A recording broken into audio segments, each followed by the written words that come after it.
Okay, let's start with the first part of the electricity and magnetism section because it's a lengthy section. हम लोग उसको एक recording में continue नहीं कर पाएंगे. The very first part. Okay, the first section is describe the force between the magnetic poles and between the magnet and magnetic material, including the use of term North Pole and South Pole, attraction, repulsion, magnetized and unmagnetized. So like poles हैं वो repel करते हैं, unlike poles हैं वो north south north south they are going to repel each other.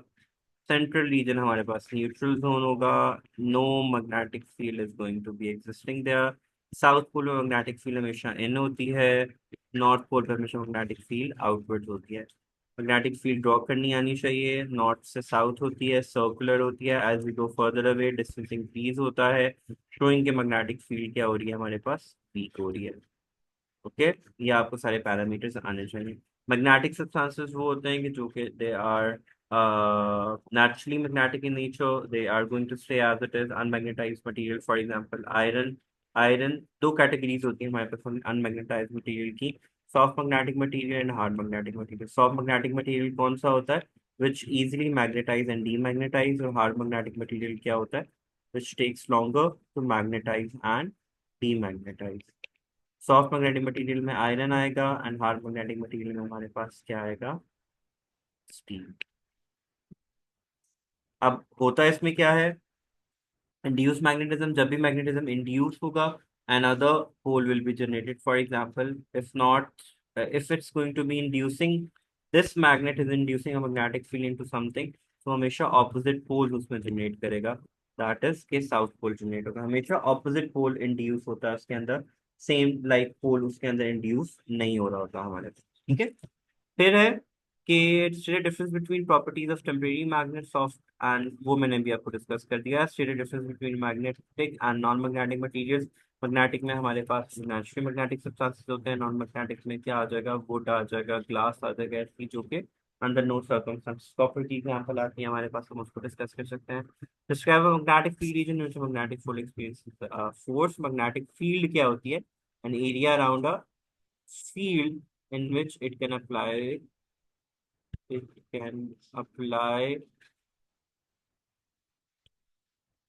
force on other magnets. उसके बाद है ये बार मैग्नेट की हम मैग्नेटिक फील्ड को डिस्कस कर लिए. Direction magnetic field at a point in direction of force on the north pole of a magnet at that point. North pole में आउटसाइड होगी, साउथ पोल में इनसाइड होगी. जो मैग्नेटिक वो है कि हम हमारे पास एक अननोन है. हम कंपास को पहले इस साइड पे रखेंगे, फिर इस साइड पे रखेंगे. हम एरोहेड की डायरेक्शन देख लेंगे. जहाँ पे एरोहेड की आउटवर्ड होगी वो नॉर्थ पोल होगी, जहाँ पे एरोहेड इनवर्ड होगा वो साउथ पोल बन जाएगा. फिर हम डिफरेंट पॉइंट्स पे मैग्नेट को रखेंगे, सॉरी कंपास को रखेंगे, और उसके एरोहेड की डायरेक्शन से हम आइडेंटिफाई करेंगे कि, और हम उनको ज्वाइन कर देंगे और मैग्नेटिक फील्ड की डायरेक्शन हमारे पास आ जाएगी. यहाँ पर और आयरन फिलिंग के केस में हम आयरन फिलिंग को स्प्रेड करेंगे और जो आयरन फिलिंग जो अपनी शेप बनाएंगी according to going to draw that. describe the use of permanent magnet and electromagnets. Electromagnets क्या होते हैं, the material which becomes magnet due to the passage of electricity. Electricity के पैसेज से जो magnetism induce होता है उसको इलेक्ट्रोमैग्नेट कहते हैं. नॉर्मली इसमें हम आयरन को ही यूज करते हैं, but we only need that magnetism as long as the current is passing. And जैसे ही करंट ऑफ हो magnetism should turn off as well. Know that the relative strength of a magnetic field is represented. वो spacing मैंने आपको बताया था कि as we further go away from the magnet तो आपकी स्पेसिंग जो है वो इंक्रीज होती है, which shows कि मैग्नेटिक फील्ड हमारे पास क्या हो रही है, वीक हो रही है. इलेक्ट्रिक चार्ज हमारे पास क्या होता है, a property of a matter due to which it can attract or repel other like bodies. तो हमारे पास टू टाइप्स ऑफ चार्जेस होते हैं, positive and a negative charge. Positive charge is basically an absence of electron and a negative charge is basically an electron. Positive charge के लिए हम proton को discuss यहाँ पे नहीं करेंगे इलेक्ट्रिसिटी के अंदर, क्योंकि proton is present in the nucleus. तो जस्ट एब्सेंस ऑफ इलेक्ट्रॉन को हम लोग डिस्कस करेंगे, which is also known as hole. ठीक है. नेक्स्ट पार्ट के अंदर we have, so positive and negative. Positive का मीनिंग है याद रखिएगा प्लीज उसको whenever there is a question। आपने वैसे आता तो नहीं है बट सिंपल इज दैट। नहीं, positive charges repel other positive charges, मतलब वो लाइक चार्जेस हैं वो रिपेल करेंगे। That is positive positive is going to repel negative positive जो हैं वो अनलाइक होंगे हमारे पास, and it's going to attract to each other. फिर है but positive charge attract negative charge. Describe a simple experiment to show the production of electrostatic charge by friction and to show the detection of electrostatic charges. Charge जो है उसका symbol Q होता है, उसका जो unit होता है वो कूलम्स होता है हमारे पास। Q is equals to N E का फॉर्मूला हमें याद होना चाहिए। N is the number of charges होता है, E is the charge on one electron which is 10 into 10 raised to power minus 19. You do not need to memorize it, ये question examiner देगा। But if it asks you to calculate the number of charges तो आप ये वाला formula calculate करेंगे। Describe an electric field in a region, sorry, I missed this part. Explain that charging a solid by friction involves only a transfer of charge. So whenever we're going to discuss this, the two objects are wrapped against each other and there has been a transfer of charge। तो जिसने negative charge gain किया होगा उसने उसके ऊपर वो मतलब उस पर नेगेटिव चार्ज आएगा, और जिसने इलेक्ट्रॉन लूज किए होंगे उस पर पॉजिटिव चार्ज आएगा। तो loss of electron would lead to a positive charge, gain of electron is going to leads to the negative charge. And if you want to detect के which charge is there, suppose इस पे वो charge develop हुआ, I will bring a positive और a negative rod. Let's say I bring a positive rod in front of it, if it's going to attract it, it means the charge that is developed on the ball is negative, or if it's going to repel, it means the charge that is developed on the ball is of the same nature। वो हम एक non road से ही understand कर सकते हैं कि which charge has been developed on it, and whenever there is a friction between the two bodies, charge is going to transfer।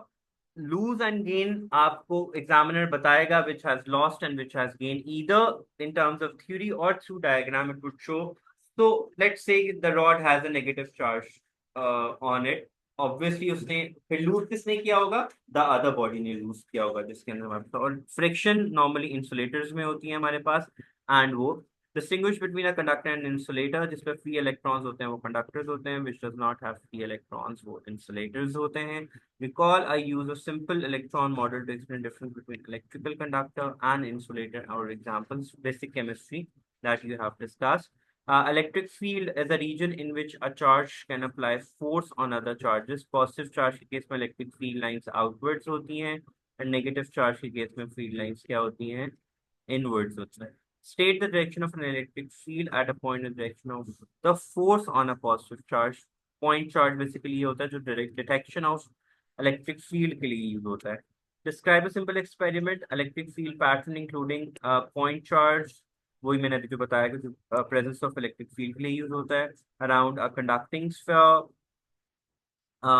For example, if I have two conducting sphere, normal conditions में equally distributed होते हैं, and I'll bring a positive rod in front of it, तो negative charges इसके influence में आ जाएंगे, and positive charge just influence में आएंगे, they are not going to transfer until unless a wire is attached to it। ठीक है। Between two oppositely charged parallel conducting rods के case में अगर एक पॉजिटिव है एक पे नेगेटिव है, positive to negative field lines होंगी। अगर ये पॉजिटिव नेगेटिव मेंशन नहीं किया, जस्ट एरो हेड है, तो जस्ट गेट द हिंट कि यहाँ पे नेगेटिव है, क्योंकि पॉजिटिव से नेगेटिव की तरफ फील लाइंस जो है वो ट्रैवल करती हैं। Direction of force is always from positive to negative, do keep that in your mind.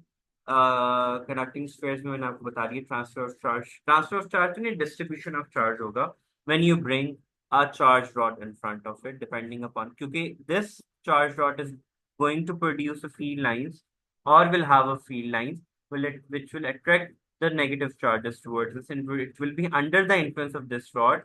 as long as this rod is present, these negative charges are going to stay at this part। जैसे ही आप rod remove करेंगे, positive and negative charges will be distributed among each other again। अच्छा, static charges के अंदर charges जो है वो rest में होते हैं। When it comes to electric current, तो चार्जेस जो हैं they are in a state of motion. So सबसे पहले उन्होंने यहाँ पे डिस्कस किया हुआ है कि electric current is related to the flow of charges. Current का जो फॉर्मूला होता है I = Q/T होता है। एमीटर इसका सिंबल होता है ये, it is attached in parallel circuit sorry, attached parallel to the circuit series circuit. क्या हो गया? They're attached in series to the circuit. Describe electric conduction in metal in terms of movement of free electrons. Conductors have free electrons, so conductivity, the electrical conductivity is due to that. Know the difference between a direct current and an alternating current. Direct current हमारे पास जो होता है which changes direction, और जो direct current होता है अपना direction change नहीं करता. अगर इस equilibrium line से above रह रहा है, it means it's a direct current, और अगर above and below जा रहा है, it's going to be an alternating current. There are two types of current, conventional current and electronic current. जब भी हम बैटरी की बात करते हैं तो जो flow of current है, it is always going to be from the, जो bigger bar होती है positive होती है, smaller bar negative होती है. Positive to negative जो होता है it's a conventional current, और electron flow हमेशा negative to positive होगा. This is electron flow, this is the current flow. Circuit में होता है. जो पैरेलल टू सर्किट अटैच होता है वो वोल्ट मीटर होता है. It is use to define find the potential difference. और जो सीरीज में अटैच होता है it is the ammeter, is use to measure the value of current. फिर ये वो आ गया कि conventional current from positive to negative and the flow of electron is from negative to positive. फिर electromotive force and potential difference जो होता है हमारे पास. पोटेंशियल डिफरेंस जो होता है energy required to go through one component only, and EMF जो होता है energy required to pass through the whole circuit. Next we have is electromotive force and potential difference. Electromotive force and potential difference में क्या होता है कि potential difference across one component होता है, and EMF जो है वो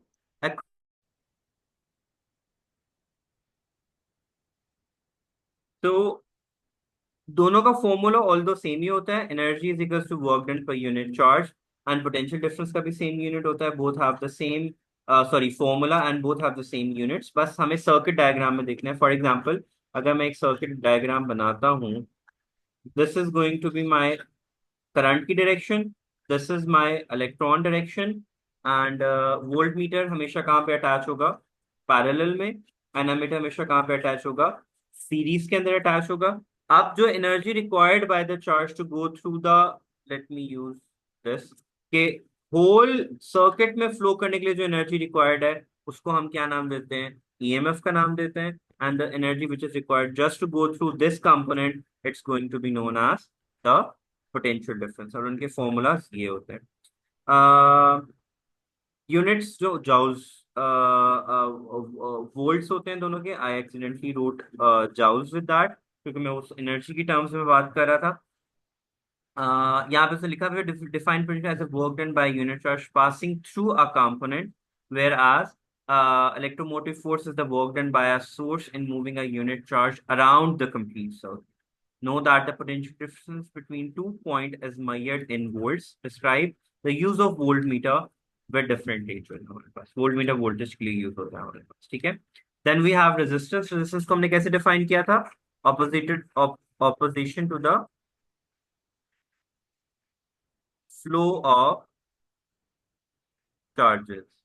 ठीक है. उसको R से हम इंडिकेट करते हैं. उसका यूनिट ओम्स होता है. This is according to Ohm's law. This formula. Another formula that we have studied is R is equals to L over A. R has direct relationship with length and R has an inverse relationship with the area हमारे पास. Okay. And if both the materials, if both the wires are of the same material, their resistivity is going to be same. Resistivity क्या होती है? It depends on the property of a substance. तो describe an experiment to determine the resistance of a voltmeter. जैसे हमने ऊपर circuit किया, यहाँ से हम V की वैल्यू ले लेंगे, एमीटर से हम I की वैल्यू ले लेंगे, इन दोनों को डिवाइड करेंगे, we are going to have the resistance of the circuit. ठीक है. Qualitative relationship between two its length and cross sectional area हमने डिस्कस. इसके फर्दर फॉर्मूलाज कौन कौन से थे? R is equal to L over pi R square, और एक और फॉर्मूला क्या था? L is equal to pi D square over 4, या 4L over pi D square, क्योंकि area is equal to pi R square होता है. आर की जगह पे d/2 पुट किया तो वो हमारे पास आ गया. फिर ग्राफ हम लोगों ने लास्ट टाइम भी डिस्कस किए थे कि जो जो रेजिस्टर का फिलामेंट बल्ब का जो फिक्स रेजिस्टर का होता है वो स्ट्रेट होता है, जो फिलामेंट बल्ब का होता है वो ऐसे होता है हमारे पास। एंड जो डायोड का ग्राफ होता है इट गोज लाइक दिस। ये ऐसे क्यों जाता है? क्योंकि before a certain voltage diode can not conduct, it's a 0.7 volt. इससे पहले diode is never going to conduct anything. If we have given the 0.7 volt voltage to it, only then it's going to conduct. The reason behind that you're going to study in the later classes. ठीक है? Is directly proportional to length is inversely proportional to cross sectional area. These are the two formulas: diode, filament lamp, and resistor के तीनों के graphs discuss हो गए. Understand that electric circuit transfers energy from source to of electrical energy such as an electrical cell or main supply to the circuit components and then its surrounding. Power का formula VI होता है, energy का formula VIT होता है। Power is equal to work done over time होता है। Work done का formula भी अभी हमने ऊपर किया, किसकी इक्वल था? Voltage is equal to work done over charge. यहाँ से वर्क डन किसकी इक्वल आ जाएगा? Q into V के। If I put that here, तो power is equals to Q into V over T। Q over T किसके equal होता है? करंट के। So power is going to be equals to VI। और एनर्जी किसके equal होता है? पावर इंटू टाइम के। इफ पावर इज VI तो एनर्जी क्या बन जाएगा? VIT के इक्वल हो जाएगा। Kilowatt hour is another unit of energy जो हम लोग यूज करते हैं। 1 kilowatt hour is basically is equal to 3.6 into 10 to the power 6 joules of energy के इक्वल होता है। किलोज मीन क्या होता है? 1000। और वॉट सॉरी आवर्स मीन क्या होता है? 3600। इन दोनों को हम जब मल्टीप्लाई करते हैं 36000000 आ जाएगा। तो if I move back the digits, so it's going to be 3.6 into 10 raised to power 6 joules of energy or 3.6 mega joules of energy. So 1 kilowatt hour जो होता है it's equals to 3.6 kilo joules of energy के equal होता है। Then circuit diagrams and circuit components हम लोगों ने बहुत दफा डिस्कस किए हुए हैं, अभी रिसेंटली भी डिस्कस किए थे। उसमें हम लोग अभी आते हैं and I would show you from the book. Know that the current at, अच्छा सीरीज सर्किट कौन सा होता है? Battery attached if the lamps are connected like this. तो इसमें करंट क्या होता है? सेम। वोल्टेज आपस में क्या होती है? इक्वल होती है, because energy required to go through each component is going to vary. और इसकी टोटल रेजिस्टेंस किसकी इक्वल होती है? R1 plus R2। पैरेलल के केस में क्या होता है? लैंप अटैच होंगे लाइक दिस। इसमें करंट की वैल्यू क्या होगा? एडअप होगा, because number of charges going through is going to vary. And voltage इसमें क्या होता है? सेम होता है across each resistor each lamp, क्योंकि लैंप यहाँ पे यूज करते हैं। एंड टोटल रेजिस्टेंस कैलकुलेट करने के लिए 1/RT is equal to 1/R1 plus 1/R। Similarly अगर हम EMF की बात करें, अगर बैटरी सीरीज में अटैच होती हैं लाइक दिस, तो उसकी EMF ऐड होगी। अगर बैटरीज अटैच होती हैं पैरेलल तो उसकी EMF क्या रहेगी? सेम रहेगी अक्रॉस ईच, ओवरऑल उसमें सेम रहेगी। The sum of current entering a junction is a parallel circuit is equal to sum of current that leaves a junction, and the total potential difference component in a series is equal to the sum and individual of each component. The potential difference in element of a parallel circuit is same, वो मैंने discuss कर लिया है। Basically series in parallel circuit के अंदर बात किया। ये जो पॉइंट हमने डिस्कस किया ना, sum of current entering a junction, which means यहाँ से जब वो इधर एंटर होंगे इनका sum would be equal to the current that is leaving from this junction. तो वो इस पॉइंट की बात इसको डिस्कस कर रहा है। सीरीज एंड पैरेलल सर्किट कैसे कंस्ट्रक्ट करते हैं वो हम लोगों ने डिस्कस कर लिया है। कंबाइन EMFs को सीरीज में डिस्कस कर लिया है, पैरेलल में डिस्कस कर लिया है। रेजिस्टेंसेस को state for a parallel the current from the source is larger than the current in each branch. क्योंकि जो बिल्कुल अच्छा ये वाला आपको याद है ना, सर्टन वो भी किए होंगे कि अगर ये वाला ammeter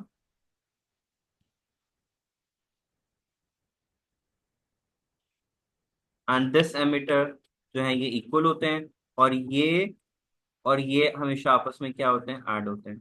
so if it's this is 1, this is 4, this is 2 and this is 3, तो 1 and 4 एमीटर इक्वल होगा, बिकॉज ये ammeter start and end of the circuit में लगे हुए हैं। Current is always going to remain same here. Whereas 2 and 3 में जाके वो स्प्लिट होंगे। सो I is 1 is equals to 2 plus 3, and is equal to 4, क्योंकि 1 और 4 आपस में इक्वल है, तो ये करंट्स इनके एमीटर की वैल्यूज भी आपस में क्या होंगी, इक्वल होंगी। फिर कंबाइंड रेजिस्टेंसेस को भी हम लोग डिस्कस कर चुके हुए हैं कि combined resistances of parallel, parallel में टोटल रेजिस्टेंस हमेशा डिक्रीज होती है, सीरीज में टोटल रेजिस्टेंस हमेशा इंक्रीज होती है। पैरेलल में ये पॉइंट भी आपने ध्यान में रखना है कि the total resistance is less than the individual resistor, that is going to be less than each of the resistor.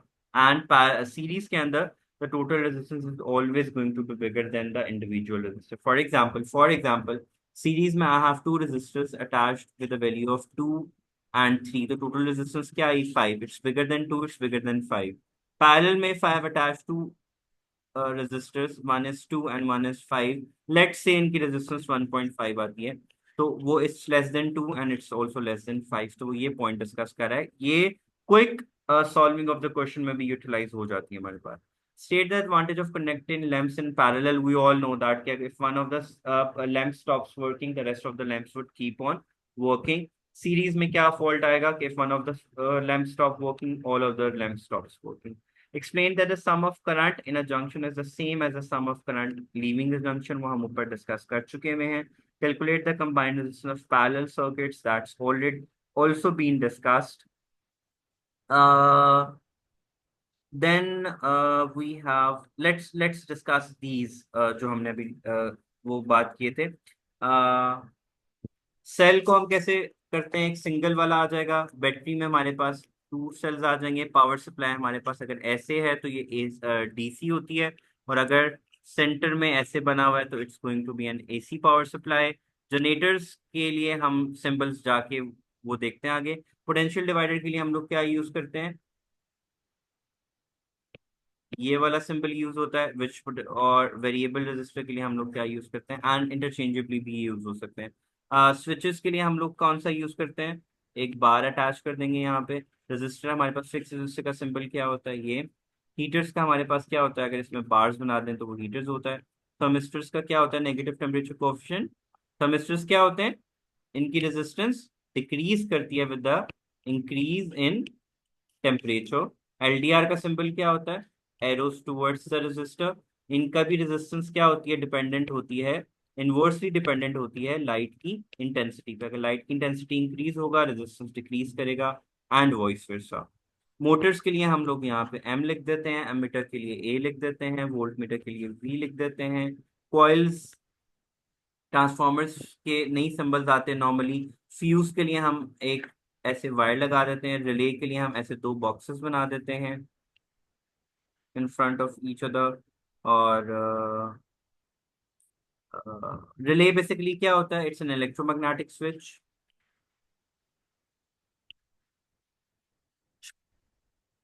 Electromagnetic switch होता है जो लो इनपुट के अगेंस्ट हाई आउटपुट सर्किट को क्या करता है, ऑन करता है। मोस्टली उसमें यूज होते हैं जहाँ पे हम लोग जो है अटैच कर रहे होते हैं।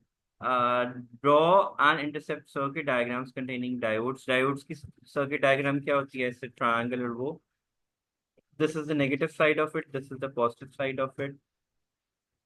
आउटपुट ऑफ डायोड हमेशा ऐसे होता है, और उसके इनपुट पे हमेशा क्या होता है, वेरिएबल करंट आता है। डायोड की वर्किंग क्या होती है, वो बेसिकली किसको करता है,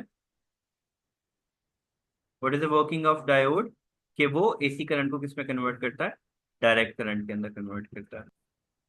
अच्छा, वेरिएबल रेजिस्टर और पोटेंशियल डिवाइडर में ना थोड़ा सा कॉन्फ्लिक्ट आता है। हमारी बुक के अंदर उन्होंने ना वेरिएबल रेजिस्टर में ये दोनों सिंबल्स शो किए हुए, बट उसने जहाँ पे सर्किट डायग्राम्स को शो किया हुआ वहां पे ये। और अगर if I take you to the very last of this syllabus ना, यहाँ पे भी उसने कंपोनेंट्स डिस्कस किए हुए थे, आई रिमेम्बर। यहाँ पे भी शायद कहीं पे वो सिंबल्स शो करता है। I- हाँ, यहाँ पे, तो यहाँ पे देखो उसने वेरिएबल रेजिस्टर के लिए ये सिंबल यूज किया हुआ है, एंड पोटेंशियल डिवाइडर के लिए उसने ये वाला यूज किया हुआ है, ठीक है। सिलेबस के अंदर भी उसने ये यूज किया हुआ है, और यहाँ पे भी उसने ये यूज किया हुआ है। वेरएस जब वो सर्किट डायग्राम्स यहाँ पे दिखाता है तो यहाँ पे वो दोनों ऑप्शंस आपको यहाँ पे दे रहे हैं, ठीक है, वेरिएबल रेजिस्टर के लिए दोनों। तो नॉर्मली ये साथ में नहीं आते हैं, variable resistor and potential divider की जो सर्किट शोइंग होती है वो वेरी करती है। वो मैं आपको दिखाता हूँ कि किससे। रिले के लिए हमारे पास ऐसा एक बॉक्स होता है, दूसरी साइड पे स्विच होता है, it's an electromagnetic switch, which again I told you. ये किसका सिंबल था? मोटर्स का सिंबल था। ये स्विच का सिंबल था। ये डायरेक्ट पावर सप्लाई का था, ये भी डायरेक्ट पावर सप्लाई का था। ये थर्मिस्टर का है, दिस पार्ट इज रिले। जैसे ही इसका अब ये सर्किट काम कैसे करेगा? जब टेम्परेचर इंक्रीज करेगा, इसकी रेजिस्टेंस डिक्रीज करेगी, current could go to the coil. जब इस कॉइल में से करंट पास आउट होगा, इट वुड बिकम मैग्नेटिक। जब ये मैग्नेटिक होगा, ये स्विच को अपनी तरफ अटैच करेगा और सर्किट कंप्लीट हो जाएगा और यहाँ से लैंप ऑन हो जाएगा, इंडिकेटिंग कि temperature has reach to a maximum value. अब फर्दर ऑन उसमें नहीं हो सकता। डायोड के लिए हमारे पास ये सिंबल होता है, एलईडी के लिए हमारे पास ये सिंबल होता है। डायोड का काम एसी को डीसी में कन्वर्ट करना होता है, एंड एलईडी जस्ट एक इंटीमेशन देता है, लाइट लाइट के लिए बेसिकली यूज होता है हमारे पास, ठीक है। That's all you need to know in these in questions के अंदर। सीरीज सर्किटरीज ये होती है, इसकी टोटल इसकी वोल्टेज अक्रॉस ईच रेजिस्टर जो है वो वेरी करेगी। अब देखो इस डायग्राम में उसने आपको अंडरस्टैंड करवाया हुआ है कि sum of the voltage is going to be equal to 10, but जब रेजिस्टेंस इंक्रीज करती है तो उसके अक्रॉस पोटेंशियल ड्रॉप भी इंक्रीज करता है। तो अगर 10 ओम के अक्रॉस 2 वोल्ट था, तो 20 ओम के अक्रॉस कितना होगा? 4 volt. So sometimes you just need to understand this concept, और कैलकुलेशन में टाइम जाया करने की जरूरत नहीं होती है आप लोगों को किसी भी तरीके से, ओके। आप डायरेक्ट भी इनको सॉल्व कर सकते हो। पैरेलल सर्किट इस तरीके से होता है, उसमें करंट डिवाइड करता है, टोटल करंट हमेशा इनके सम के इक्वल होगा। ये देखो, current entering the junction and leaving the junction, इन दोनों का सम 0.7 वोल्ट्स आ रहा है हमारे पास, सॉरी 0.7 एम्पेयर आ रहा है हमारे पास। उसके बाद पोटेंशियल डिवाइडर सर्किट में मैं आपको लेके आ रहा था। इसमें हम लोगों ने डिस्कस किया हुआ है कि जिसके क्रॉस वोल्टेज लेनी होती है उसकी रेजिस्टेंस टॉप पे आती है, नीचे दोनों रेजिस्टेंस का क्या आता है? सम आता है, इनटू वी इन हमारे पास। सिमिलरली ये जो वेरिएबल रेजिस्टर है, इसके केस में ये स्मॉल आर है, ये टोटल रेजिस्टेंस है। तो इसके लिए क्या फॉर्मूला यूज होगा? R over capital R into V in is equal to V out, ठीक है। I'm just using it just to revise both the formulas. Let's go back to the part जहाँ पे हम लोग थे। सीरीज पैरेलल सर्किट्स हो गया, arrangement सारी हो गई, current and series and voltages हो गया। अच्छा, this could also be used since we have discussed ना कि R is directly proportional to voltage potential area. अगर हमारे पास कांस्टेंट रहे तो इसमें उन्होंने वही रिलेशनशिप को यूज किया हुआ है कि हम पोटेंशियल डिवाइडर की ये इक्वेशन भी यूज कर सकते हैं। This equation could also B use अगर हमें दोनों रेजिस्टेंस की वैल्यू पता है and एक वोल्टेज पता है, हम अननोन वोल्टेज को कैलकुलेट कर सकते हैं हमारे पास, ठीक है। Note that the potential difference across an electrical conductor increases as its resistance increases for a constant value of current. Current is going to decrease and resistance is going to increase, and so is the potential difference across it because energy utilized by the component is going to vary. Let me repeat. तो potential divider के लिए आपने circuit identification कैसे करनी है कि दो resistors attach होंगे लाइक दिस, जिसके अक्रॉस वोल्टेज आएगा वो वी आउट होगा, ठीक है। उसकी रेजिस्टेंस टॉप पे आएगी, दोनों नीचे सम आएगा। जब वेरिएबल रेजिस्टर का सर्किट आएगा, तब आपको ये एरो हेड बना हुआ होगा लैंप के साथ। अब क्वेश्चन क्या आ सकता है कि what would happen if this lamp is moved here, if this contact is moved here. तो रेजिस्टेंस क्या करेगी? डिक्रीज, और लैंप की ब्राइटनेस भी क्या करेगी? डिक्रीज। जब हम पॉइंटर को मूव करेंगे इधर, तो रेजिस्टेंस क्या करेगी? इंक्रीज, और लैंप की ब्राइटनेस भी क्या करेगी? Increase. And why is that? Because हमने कहा था व्हेन आर अप्रोचेज आर, तो वी इन किसके आगे हो जाता है? वी आउट की इक्वल हो जाता है। और जब R is equal to zero हो जाएगा, तो वी आउट भी क्या हो जाएगा? जीरो हो जाएगा। तो हमारे पास कोई लैंप की ब्राइटनेस नहीं आएगी, तो इससे लैंप की brightness according to the position of it जो है वो चेंज हो रही है। फिर इलेक्ट्रिकल हैजर्ड्स आ जाते हैं हमारे पास थ्री टाइप्स ऑफ वायर्स होती हैं। कौन कौन सी? Live, neutral and ground. Most dangerous हमारे पास क्या होती है? लाइव वायर, जो करंट इन लेके जाती है। न्यूट्रल वायर का क्या होता है? आउट लेके जाना। और ग्राउंड वायर का काम क्या होता है? In case of excessive current अगर सर्किट में से फ्लो हो जाए, तो एक्सेसिव करंट को डंप करने के लिए ये वायर यूज होती है। हैजर्ड्स में डैमेज इंसुलेशन आ जाएगा, ओवरहीटिंग टेबल आ जाएगा, डैम्प कंडीशन आ जाएगा। डैम्प का मतलब क्या होता है, अगर कोई मॉइस्चर आसपास कहीं पे है तो इलेक्ट्रिकेशन का होता है हमारे पास। ओवरहीटिंग से फायर हो सकता है, डैमेज इंसुलेशन से इलेक्ट्रिकेशन भी हो सकती है, ओवरहीटिंग भी हो सकती है। एक्सेसिव करंट जब भी फ्लो करेगा, एक्सेसिव करंट जब भी flow is flowing through the cables, it's going to heat up and it could leads to electrocution and short circuiting. Excess current from overloading of the plugs, extension leads, single and multiple sockets when using a main power supply. These are the hazards that we need to discuss. Know that the main circuit consists of a live wire, neutral wire, and the earth wire. Explained why a switch or fuse or anything important is always connected across the live wire, because it is the wire through which current is going to go inside the circuit. Neutral and ground wire में कोई भी safety circuit लगाने से circuit को कोई protection provide नहीं होगा। Explain the use and operation of trip switches and fuses and show appropriate fuse rating. Fuse rating के लिए हम पावर का ही यूज करेंगे, power is equal to V I का फॉर्मूला यूज करेंगे। And whatever the safe value of the current is, उससे 3 to 4 times bigger value use करेंगे, यानी मैक्सिमम 5 एम्पेयर का फ्यूज तक यूज करेंगे, जो कि सर्किट सेफ्टी के लिए रिक्वायर्ड होगा। और इतना करंट वो हैंडल कर भी लेता है अगर एक्सेसिव करंट उसमें से पास आउट हो रहा हो। ओके, नेक्स्ट पार्ट में हमारे पास आता है इलेक्ट्रोमैग्नेटिक इंडक्शन। इलेक्ट्रोमैग्नेटिक इंडक्शन में हमारे पास हमने एक पॉइंट माइंड में रखना है, current could induce, sorry, magnetic field, change of magnetic field. Change का वर्ड आप लोगों ने जरूर याद रखना है। Change of magnetic field could produce current and changing current could produce magnetism। ठीक है, change of magnetic field induces current, ये कॉन्सेप्ट हम जनरेटर्स के अंदर यूज करते हैं। And change of current leads to magnetic field, और ये कॉन्सेप्ट हम यूज करते हैं मोटर्स के अंदर। Next first part is, know that conductor moving across a magnetic field or a changing magnetic field linking a conductor can induce EMF in the conductor। अब इसको कैसे अंडरस्टैंड करना है? I have a conductor, it has free electron into it, ठीक है। When I would move it across a magnetic field perpendicular to the conductor, क्या हमने mind में रखना है? That magnetic field should be perpendicular to the conductor. The magnetic field is going to apply force on these free electrons and would force them to move in a linear direction or in the same direction। Current basically कब flow करता है? Electrons हमेशा क्या होते हैं, random direction में जा रहे होते हैं। तो current basically is ke all of these electrons now go in the same direction। So magnetic field, so conductor when placed perpendicular to the magnetic field and is moved across the magnetic field, the magnetic field apply force on the charged particles and EMF is induced। Why do we call it an EMF? Because work is done on the charges, that's why we're calling it an EMF induced। अब EMF induced जो हो रहा है, अब ये किन parameters पे depend कर रहा है? If we are going to increase the speed of the conductor, EMF is going to be is going to get bigger। If I'm going to use a bigger conductor, तो भी EMF induced bigger होगा। If I'm going to use a stronger magnet, तो भी increase होगा। And perpendicular पे maximum result हमारे पास produce होगा।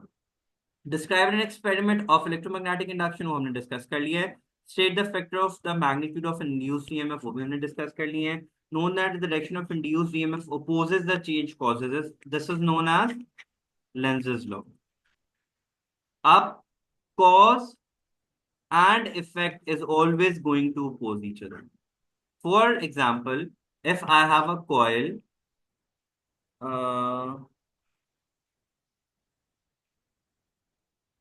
ठीक है, I'm bringing a magnet towards it। This magnet, when moving towards it, would lead to a changing EMF, sorry, changing magnetic field, or changing magnetic field leads to the EMF induced। Are you clear up till here? Yeah, I have a coil attached with a galvanometer. Nothing is attached to the coil. When I start moving the magnet towards the coil, I see a deflection in the galvanometer। This deflection indicates the induced EMF. Now what will happen कि हमने start में discuss किया कि changing EMF induces changing magnetic field. So now this coil would produce its own magnetic field and would try to oppose this magnet of and would resist the magnet coming towards it. This is known as Lenz's law. I repeat, this was my coil, which was only attached to the galvanometer.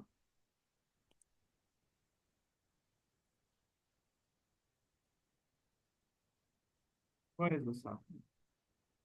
It's only attached to the galvanometer.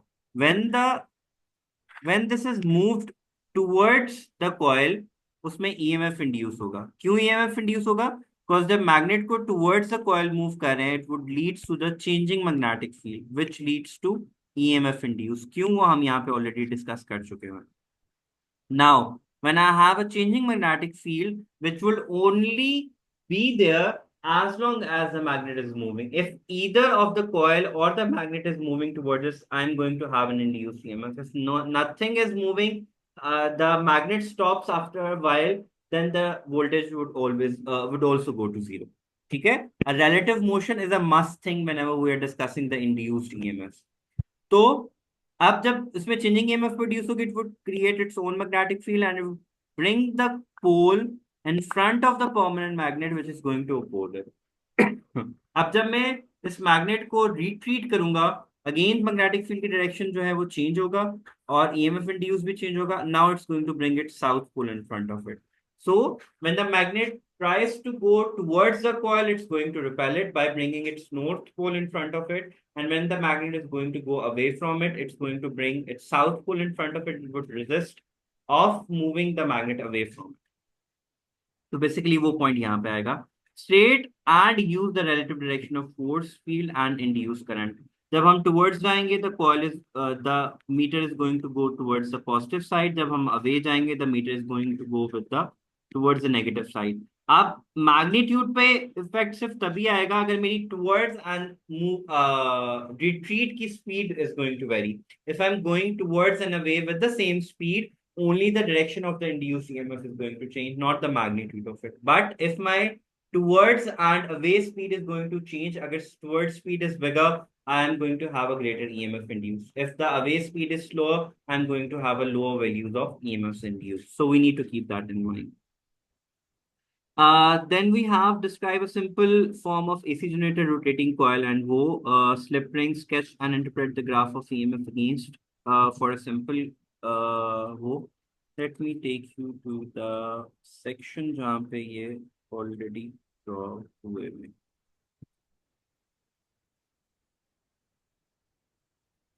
अच्छा, they have not mentioned it yet, but let's walk through it.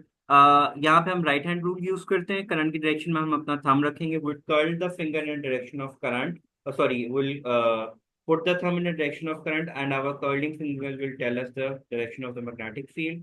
So अगर if it's going down तो हमारे पास anti clockwise होंगी, और अगर direction of current हम change करते हैं, इट्स दैट इज आप लेके जाते हैं, तो वो क्लॉकवाइज होगी हमारे पास. इसको राइट हैंड ग्रिप भी कहते हैं.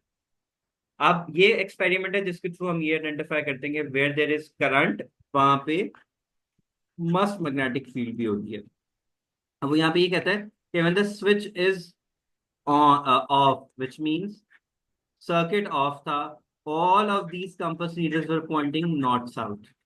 As long as the circuit is turned on, all of the जो compass needles है, they have pointed tangent to the circle, which means हमने इसको सर्कल में रखा हुआ था ना, नॉर्मल कंडीशन में they all were pointing in the north south direction. जैसे ही मैंने करंट ऑन किया, they all set themselves tangent to the circuit depending upon the direction of the current. अगर वो डाउनवर्ड्स जा रही है तो एंटी क्लॉकवाइज होना था हमारे पास, ठीक है, और अगर अपवर्ड्स जा रही होती तो क्लॉकवाइज होती. राइट हैंड रूल यूज करना है, नो अदर रूल. फिर हमारे पास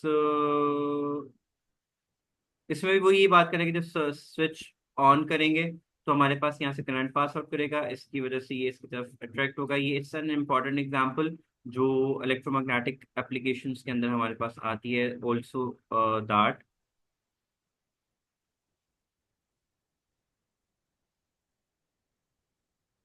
इस एक्सपेरिमेंट में ये बात बोलते हैं कि as long as there is no current passing through these copper coils, circuit में कोई मूवमेंट नहीं हो रही, लेकिन जैसे ही हम यहाँ से करंट को फ्लो कराएंगे this would start moving. And उसकी डायरेक्शन हम किसके अकॉर्डिंगली यूज करेंगे, फ्लेमिंग्स लेफ्ट हैंड रूल के। फ्लेमिंग्स लेफ्ट हैंड रूल हमें क्या बताता है, we are going to put the thumb, sorry we are going to put the finger, the first finger in the direction of the field and the second finger in the direction of the current, and your thumb will point the direction of flow. For example, if I put my first finger downward, and current की direction हमेशा कहाँ होती है, positive से negative, तो current की direction कहाँ पे होगी, इस तरफ होगी। इफ आई लेफ्ट हैंड की ये मैं ये डायरेक्शन सेट करूं सच दैट कि this is put position your fingers like that, first finger downward and second finger in the direction of current, इस तरफ करंट एंड ये डाउनवर्ड, बताओ थंब की पॉइंट कहाँ कर रहा है, आउटवर्ड करें या इनवर्ड कर रहा है।